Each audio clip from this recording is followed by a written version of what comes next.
परदेसी है, मुसाफिर था, हमारी बस्ती में आके मर गया था, इसके पास कोई पैसा ना था, ये तो ऐसा अजनबी है कि हमने इसके कफन का इंतजाम चंदे से किया है, कब्र का पैसा भी उसी चंदे से दिया जाएगा। इतना सुनना था। अल्लाह अकबर। कब्र खोदने वाले की आंख में आंसू आ गए, कहने लगा यार मुझे इसकी कीमत नहीं चाहिए, इसका पैसा नहीं चाहिए। कहा क्यों नहीं लोगे, तुम्हें तो हम पैसा देंगे। तो उसने कहा था ओ यार मेरी क्या जरूरत है, जिसको इज्जत खुदा दे दे मैं उसके घर की कीमत कैसे वसूल कर सकता।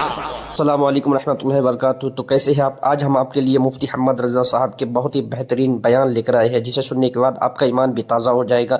उससे पहले अगर आप हमारे चैनल में नए हैं तो चैनल को सब्सक्राइब करें और बेल आइकन को भी दबाएं ताकि हर आने वाली वीडियो की नोटिफिकेशन आप तक पहुंचे। तो चलिए बिना टाइम वेस्ट करते हुए हम लोग करते हैं वीडियो को शुरू। मुलाकात की उनसे, मैंने कहा बताओ तुमने इतनी कब्रें तैयार की हैं, क्या तुम्हें कभी कोई अजीब बात दिखाई दी? वो कहने लगे हाँ। कहा क्या? का एक दिन मैं कब्र खोदने के लिए गया, मैं चूंकि कब्रें खोद के उसका पैसा वसूल करता था, मैंने कब्र खोदना शुरू की, उससे तपिश आ रही थी। क्या आ रही थी? बोले मैंने समझा शायद ये सूरज की तपिश होगी, मैंने कब्र टांग के कब्र खोदना शुरू की, कहने गर्मी फिर भी कम नहीं हुई। उसके बाद वो कहते हैं मैंने जैसे तैसे करके कब्र खोदी, माशाअल्लाह, 2 कब्रें और खोदी, सुभान अल्लाह। कहते जब 3 कब्रें खुद गई मैं बैठ गया और इंतजार करने लगा, अब ये आएंगे लोग मुर्दे लेकर के, कब्रों की कीमत देंगे, अपने अपने दफन करके चले जाएंगे। कहते मैं बैठा था कि इतने मैंने देखा 2 फरिश्ते आसमान से उतरे। वो जरा सोच ठिकाना किधर बन रहा है, और तुझे अगर लगता है किसी का हक खा के तुझे तीजा बख्शवा देगा तो जरा पूछना उलमा से ये तीजा कहां तक खैर करेगा। हाँ, ठिकाना किधर बन रहा है, और तुझे अगर लगता है किसी का हक खा के तुझे तीजा बख्शवा देगा तो जरा पूछना उलमा से ये तीजा कहां तक की खैर करेगा। हाँ, मैं साफ कहता हूं, मैं भी बरेलवी हूं, ये मत समझना कि मैं देवबंद से ताल्लुक रखता हूं। मैं समझता हूं मेरे रब का करम है, मुझसे पक्का बरेलवी कोई नहीं होगा। मैं अपने ख्याल में अपने आप को ये सोचता हूं। माशाअल्लाह, सुभान अल्लाह, सुभान अल्लाह। गौर करें, जरा सोचें। वो कहने लगे मैं बैठा, कुछ देर गुजरी, 2 फरिश्ते उतरे और एक फरिश्ता कब्र के सरहाने खड़ा हुआ, दूसरा पैंती की जानिब, और खड़े होकर कहने लगा, एक ने कहा इसकी लंबाई चौड़ाई कितनी लिख दे? उसने कहा इस कब्र की लंबाई चौड़ाई 70 मील लिख दी जाए।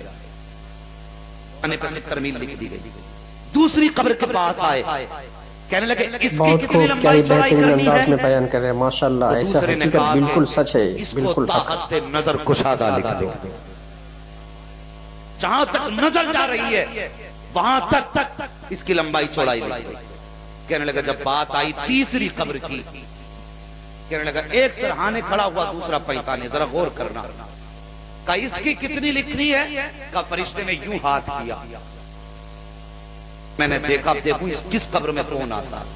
कहता वो पहली कब्र जिसको 70 मील लिखा गया था, पहले एक जनाजा लाया गया, उन्होंने उस कब्र का मुझसे सौदा किया जिसकी पहले लिखी गई थी, और मैंने देखा उस जनाजे में 4 कांधा देने वाले थे और 2-4 लोग और साथ थे। अल्लाह अकबर। मैंने कहा यार ये किस खुशनसीब का जनाजा है? उसने कहा ये बड़ा गरीब था, आज तो हमारे जनाजों की भी कीमत लगती है साहिब, नसीब का जनाजा है ये। कहने लगा था बड़ा गरीब, इतना गरीब था कि कोई इसके जनाजे तक में नहीं आया, लेकिन ये दौलत का गरीब था, सजदों का गरीब नहीं था। ये सजदों का गरीब नहीं था, ये नमाज पाबंदी से पढ़ता था और पूरा दिन मुस्तफा पे दुरूद पढ़ा करता था। समझ गए? ये पहली कब्र बन गई। कहने लगा मैंने दूसरे का इंतजार किया। जब दूसरी कब्र की बारी आई, वो जिसको ताहत नजर कुशादा लिखा गया था, कहने लगा मैं जनाजा देखने लगा, अब कौन आएगा? उसने बताया फिर एक जनाजा लाया गया, उस जनाजे के साथ सिर्फ 4 बंदे थे और वही जिन्होंने जनाजा उठा रखा था, और इन्होंने वो कब्र आके खरीदी जिसको ताहत नजर कुशादा रखा गया था। मैंने कहा यार बताओ तो सही ये कौन खुश नसीब है, किसका जनाजा है? का बात क्या है? का बताओ तो सही ये कौन है, किसका जनाजा है? लोगों ने कहा यार ये हमारी बस्ती का भी नहीं है, हम इसे जानते तक नहीं है, लेकिन परदेसी है, मुसाफिर था, हमारी बस्ती में आके मर गया था, इसके पास कोई पैसा ना था, ये तो ऐसा अजनबी है कि हमने इसके कफन का इंतजाम चंदे से किया है, قبر کا پیسہ بھی اسی چندے سے دیا جائے گا. اتنا سننا تھا. اللہ اکبر. قبر کھودنے والے کی آنکھ میں آنسو آ گئے. کہنے لگا یار مجھے اس کی قیمت نہیں چاہیے, اس کا پیسہ نہیں چاہیے. کہا کیوں نہیں لوگے, تمہیں تو ہم پیسہ دیں گے. تو اس نے کہا تھا او یار میری کیا ضرورت ہے, جس کو عزت خدا دے دے میں اس کے گھر کی قیمت کیسے وصول کر سکتا. سو گائز آپ کو ویڈیو کیسا لگ رہا ہے؟ اگر ویڈیو اچھا لگ رہا ہے تو ویڈیو کو ایک لائک کریں, شیئر بھی کریں اور ہمارے چینل کو سبسکرائب بھی کریں, اور اسی طرح ویڈیو بناتے رہیں گے اور ہمارے چینل کو سپورٹ کریں. بس آپ کی سپورٹ کی ضرورت ہے, اور انشاءاللہ ہم اسی طرح نئے نئے ویڈیو آپ کے لیے لاتے رہیں گے. کہا نہیں چاہیے پیسہ. کہا کیا بات ہے, کہا ہم تو اس کو نہیں جانتے. کہا تم نہیں جانتے, میں جانتا ہوں. کہا کون ہے؟ کہا بس میں اتنا جانتا ہوں, یا تو یہ مصطفیٰ کا عاشق گیا ہے اور یا پھر مصطفیٰ جان رحمت کی امت کا ولی گیا ہے. اللہ اکبر. کہتا ہے یہ 2 قبریں ہو گئی, اب تیسری کی باری آئی جس کی لمبائی چوڑائی اتنی تھی.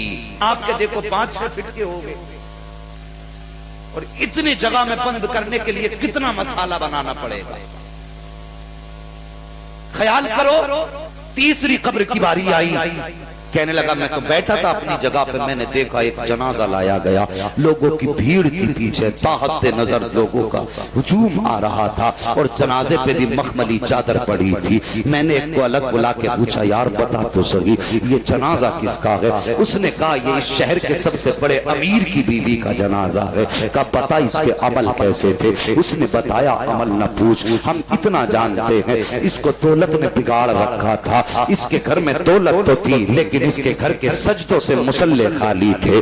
اس کے گھر میں قرآن تو تھا لیکن رکھے رکھے الماری میں میلا ہو رہا تھا. اللہ اکبر. دھول چڑھ گئی قرآن کو. اسے میگزینیں کھولنے کا وقت تھا, اس کو میگزینیں کھولنے کا وقت تھا. اس کو اپنی زندگی کی ہسٹری اور دنیا کی کہانی کا وقت تو تھا لیکن قرآن پڑھنے کا وقت نہیں ملتا تھا. اللہ اکبر. اس نے کہا تھا کہ اس کے تعلقات خدا اور رسول کے علاوہ ہر دنیا دار سے تھے. بتا تو نے کیوں پوچھا؟ کہا یار انجام اچھا نہیں لگتا ہے. کہا یار تجھے کیا بتاؤ, یہ جتنے جنازے میں آئے ہیں اس کی شان کی وجہ سے نہیں آئے ہیں بلکہ دولت کی وجہ سے آئے ہیں. اور یار پتا تو صحیح اس کے جنازے کے پیچھے ہزاروں لوگ ہیں لیکن قبر اتنی چھوٹی ملی ہے. اور تجھے کیا لگتا ہے کہ تیرے جنازے کو پڑھانے کے لیے بے شک قاری صاحب آ جائیں گے, صوفی صاحب آ جائیں گے, مفتی صاحب آ جائیں گے, لیکن کیا گارنٹی ہے کہ بخش دیا جائے گا؟ اور یار چیتے کی قبر کی تیاری کر لے, عمل اتنے بہتر کر لے کہ فرشتے قبر میں آ کر کے بعد میں اٹھائے, مصطفیٰ آ کر کے سینے سے تجھے پہلے لگانے کے لیے.